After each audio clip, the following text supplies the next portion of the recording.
Welcome back everyone to our first video in our new series starring the Chrysoberry Caterpillar collection. Now, if you missed our introduction video last week, this year to celebrate the 100th year of Caterpillar, we will be walking through this collection, covering all sorts of tractors, starting with the Caterpillar 10, going all the way up to the Caterpillar D8 at least.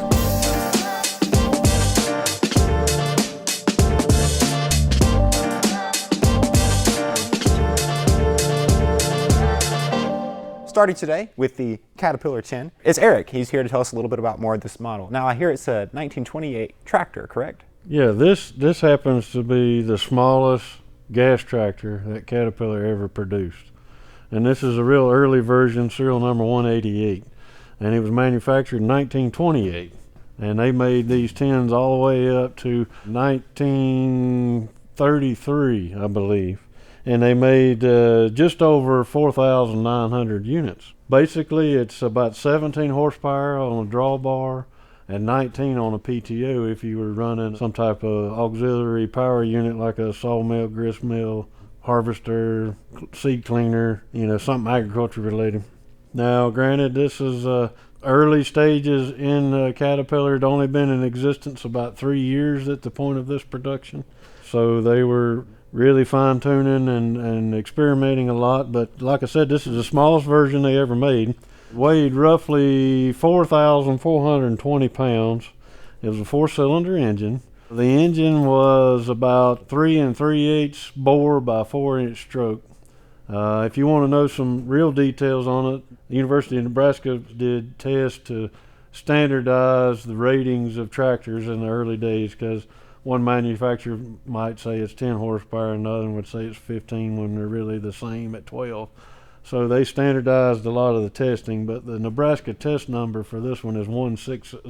If you want to go onto their website, you can pull up all the data on the early test units. It'll say all that on there, but basically it's just a 4-cylinder gas engine that you would hand crank.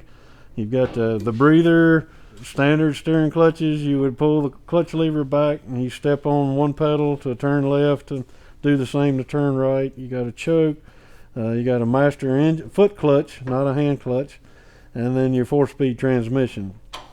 So this is a standard top seat version where the seat is on top of the fenders. They also made an orchard seat version, and we'll show you pictures of those. It was a seat that was much lower, designed to work in like orchards or some type of application where there's a lot of low-hanging branches or obstacles that the operator needed to avoid, because the operator's level, the top of his head may be where the top of this air cleaner is versus another 2 feet higher. But they made a narrow gauge, which is what this is, and they made a wide gauge, and they also made a high crop version, which is pretty limited production with roughly about 420 made. They were designed for agricultural, pineapple groves, vegetables, anything that the tractor needed to be elevated to drive over the crop. That's what the high crop was designed for. But it was used in a number of different applications. So the basic uses of the 10 were pretty wide range. It was used for agricultural operations, planting, any type of drawbar type work. It was used some at, we've got some early photos of it pulling aircraft on airplane fields as a tug. So here's a question for you. Yeah. So a lot of people today may be familiar with a ballpoint hitch, like on the back of your pickup truck or like a PTO on a tractor. So how is a drawbar different from either one of those? The drawbar was designed to use a single pin to go in, and then it was allowed to swing left or right. The Caterpillar 10 hitch is really primitive based on the hitch that you see on Caterpillars now. They wanted the ability to still use the same implements that you were using with your horse or mule. Okay. And it was a single pin hitch type design, so that's what they did here. And Caterpillar had a couple hitch options. They had a step hitch where you could change the elevation of it, and then this standard hitch here. Now, you said the drawbar is allowed to swing back and forth. To me, that sounds like more moving parts, a lot of force when that drawbar collides with its housing. Why was it allowed to swing? It seems like it'd wear out quicker, bend something. Well, the benefit of it to swing was at the end of your row, or when you needed to turn the tractor, it gave the tractor the ability to start its turn. Okay. If it's full resistance, it's real hard for it to turn, but if that hitch allowed it to swing, it would allow the tractor to start its turn, and it turned a whole lot better.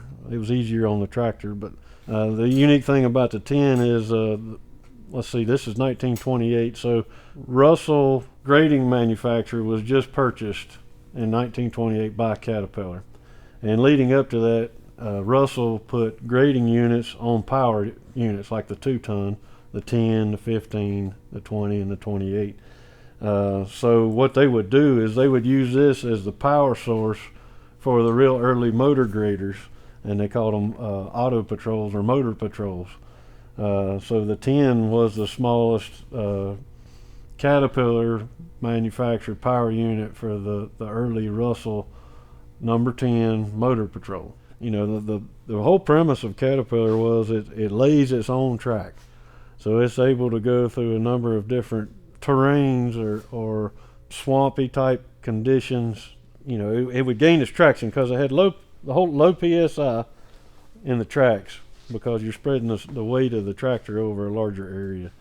So there's a story that we can get into later, but basically they were riding a train and looked out the window and made an observation that the train could go over all types and different terrains because it had its track. Yeah.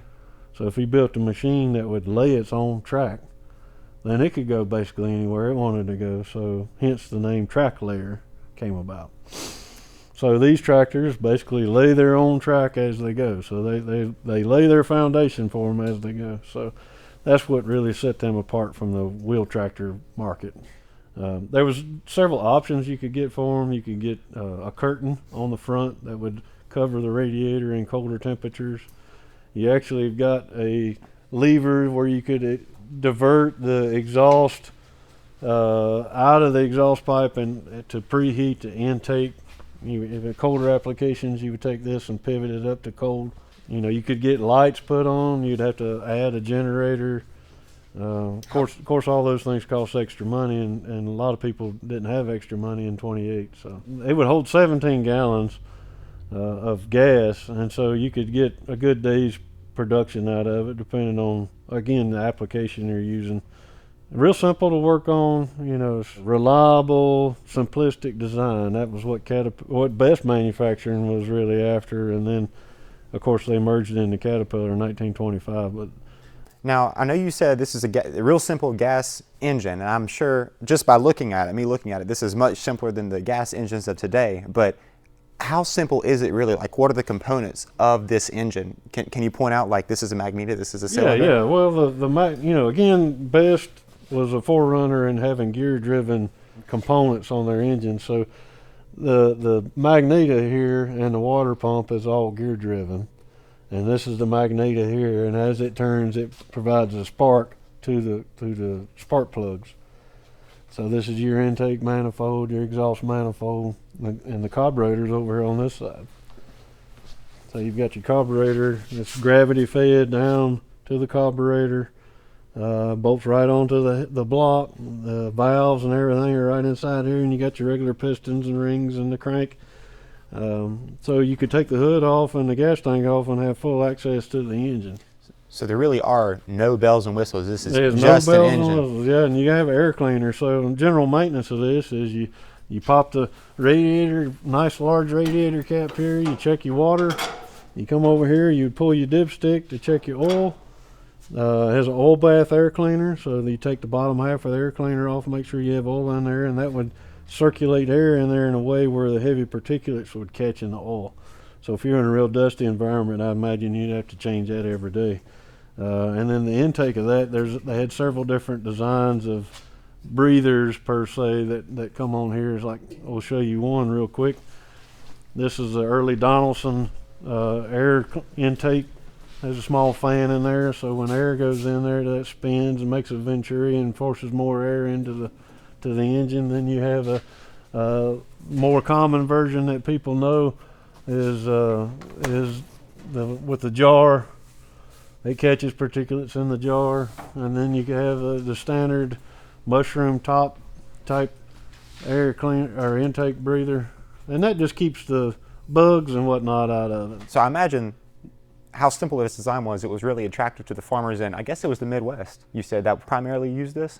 Well, no, not necessarily. Because of its small size and simple design, it was used coast to coast and worldwide. Really? Okay. Worldwide? Worldwide, yeah. We've got early promotional publications that show them in all different types of countries. So they were in the early stages a good international brand because they had such a large support network.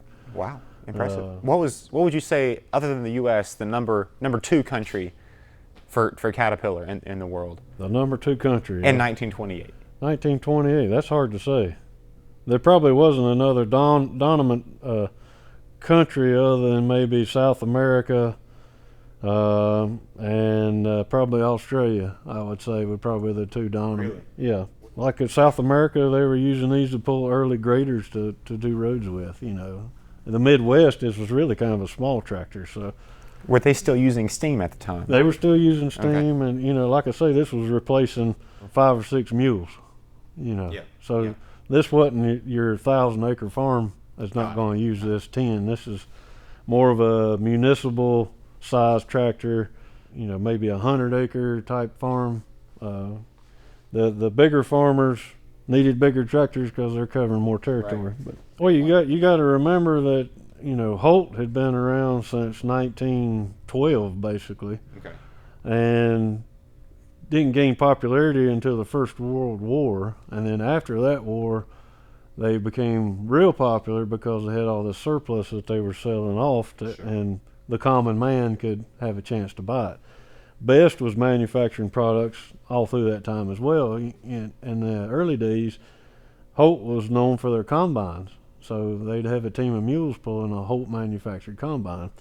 And then Best was actually a spin-off of the Stockton Wheel Company, and so they were making wagon wheels. So they had been around for years and years and identified the needs, and the whole premise of the track type tractor came about when Best and Holt were making these large wheel tractors, and other manufacturers too, but the larger and heavier the tractor, the bigger the wheels were. Well, they were just kept getting bigger and bigger and bigger. Well, they were getting heavier, Yeah. and they were still sinking, no matter how big the wheels are or how heavy it was. Now, also, I'm sure with a unique track wheel design comes a unique undercarriage. What is there anything particularly noteworthy about this undercarriage compared to? Well, we'll point out some design changes that are made. So, like on early gas tractors, you've got a spring on the idler tension, Okay. inside and out.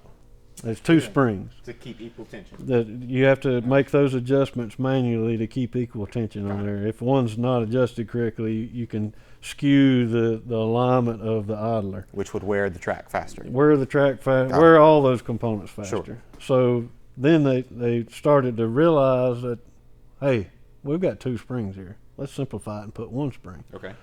So they added a spring in the middle to put equal tension, and then they would have a yoke assembly that would hold that. And we'll show that in other models. So subscribe so you can see that. Yeah, so, you know, that's one key difference. Another difference is the bigger the tractor, they would add a roller up here to help carry the track. Okay. The smaller 10s, they didn't need that because it's such a short wheelbase, we'll call it. So adding a carrier here would reduce the tension on the springs. Well, so it's not pulling it in as much. Okay. It helped just carry the track along instead of it sagging and pulling against all the components. Right. Okay. Other than that, really, the idler design and the sprocket design pretty much is the same almost to the tractors of today. Yeah. So What? they would have, you know, of course, steering clutch improvements. Sure. As you get more horsepower, you got to be able to handle more torque and that kind of thing. This is a Caterpillar 10 that we purchased, I don't know, maybe 10 years ago. And the reason we purchased it was a low serial number, 188, out of 4,932, I think. So other than that, all Cat 10s pretty much are the same unless they're a wide gauge, or they have an orchard seat, or it's a high crop. So these are very common. Nothing really unique about this particular tractor other than the low serial number. Doesn't have a generator on it. Mechanically, it operates as it should. We haven't had to do anything to it. We're hoping to do a cosmetic restoration on it at the very least, because it is the wrong color. It should be gray like this 15 right here. Caterpillar didn't go from gray to yellow until December 1931. Well, if it makes you feel any better, I like the yellow. Yeah, well, I mean, some people like the yellow, and you can paint it any color you wanted. So bright pink? Yeah, we could do pink, orange, green, whatever you wanted. But I vote we go bright pink. If you went back factory, though, it would be gray. Okay. So with me standing here at the radiator, this is the standard height of a Caterpillar 10. And I'll show you in perspective what a high 10 looks like. Now, for scale, you're 6'2", right? I'm 6'2", yeah. More or less. So this is one of 2 Caterpillar high 10s that I have. This one's painted the right color, but you can see the height difference compared to the standard 10 that we just showed you. So it's quite a bit higher. And like I said, the radiator is the same, the engine is the same, the transmission is the same. The difference is in the final drives, and we'll show you details. Now you may wonder, why does it have a top to it? This is not a factory top, but it's a real close replica of a factory top. And that was offered for operator protection from the sun or snow or what have you. Some tractors have it and some don't. Like this is a original top on a Caterpillar 30 that's sitting right beside of it. It would have had the corrugated roof on the early 30s and 60s. The 10 would have been sheet metal or wood. So a lot of wood cabs. You could get a cab for these tractors. And we'll show you some pictures. If you pan down here, you'll see that the equalizer spring for the motor has a real high arch to it. And the whole premise of this is to get higher ground clearance from a standard 10. So this is a primary difference here that you can see on this tractor. Undercarriage is basically the same. The final drives bolt to the transmission housing here, and they've got this drop to it. That's what gives the tractor its height. So this is different from your standard 10. The internal parts will be real similar, but they have extra gears and whatnot in there to transfer the power from its standard position now to its new high position or low position. And then the drawbar is slightly different. This one's a lot wider. Here it has a swing option that I show you. And then this one has a PTO on it that the other one did not. So you could power whatever, belt pulley, all different types of options. And then let's see, the way that the sprocket is mounted to the track frame is slightly different on the high crop too. But like I say, they made roughly about 420 of these, all in the year of 1930. Not sure why it's just in that 1 year. Don't know if they had a big order and just produced them in that 1 year only. But this particular tractor, from what I was told, spent its entire life on an airfield up in New York. So they used this to pull planes in and out of hangars and whatnot. So in the early advertising attempts for Caterpillar, the 10 and 15 and 20 were really the first small series tractors that Cat were trying to advertise. They had a Caterpillar Expo model, and that was designed to go around the state fairs and expositions and promote the capabilities of the tractors. And so they didn't have an Expo high crop version, but they had a standard version, which is in California. And they were typically painted white, had black letters, black accents. Some of them even had nickel plated handles and control knobs and whatnot. But they do have the Expo 10 in a museum in California, and then the Expo 15 and 20 are in a private collection in California as well.